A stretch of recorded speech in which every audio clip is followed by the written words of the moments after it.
It has a range of more than 300 miles, hugging the terrain to evade air defences before blasting buildings and bunkers. The Taurus KEPD 350 missile would give Ukraine the ability to hit Russian forces deep behind their lines.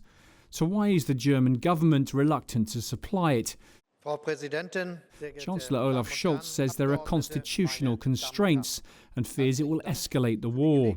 But with the UK already supplying Storm Shadow and the US hinting it will soon provide ATACMS ballistic missiles to Ukraine, the Chancellor's stance is, to many, including critics within his own Social Democrat Party, puzzling. Germany has dragged its feet through sort of transfers, and it's often taken someone else to do something for the Germans then to follow. Whether this is just another example of that, I'm not sure. I personally can't see the reason why they haven't given Taurus to them. Again, you meant there's multiple different reasons.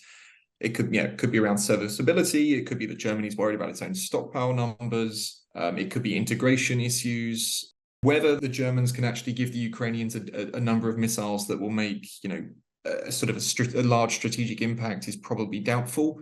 Reports in the German media say the Chancellor is worried that if Berlin gives Taurus, it will also have to supply Ukraine with geodata, identifying Russian targets. Scholz told MPs recently that the UK and France provide Kyiv with targeting information for their Storm Shadow and Scalp missiles. The Chancellor is also reportedly worried Kyiv will use Taurus to hit the Kerch Bridge, connecting occupied Crimea with Russia.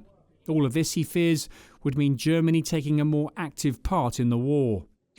Storm Shadow has, the Ukrainians have operated Storm Shadow, and they've clearly used it to good effect, targeting Russian naval bases, hardened, difficult targets that, the Ukrainians don't otherwise have the capabilities to get through. But it's not a game changer, and there's probably no system in this war that's going to be a game changer. There's no silver bullet. So whether or not the Germans give Taurus to the Ukrainians or not, I think realistically in the long run, it doesn't. The system itself doesn't matter.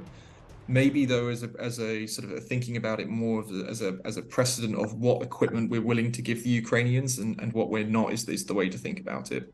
Germany recently announced a €400 million package of military aid to Kyiv. Berlin also announced plans to send Ukraine another Patriot air defence battery. But pressure on the Chancellor to send Taurus is growing, with British officials reportedly amongst those trying to persuade Berlin to change its mind. Despite accusations of feet-dragging, Olaf Scholz says for now the issue is still under careful consideration. Simon Newton, Forces News. Thanks for watching. For more from Forces News, like and subscribe to our channel.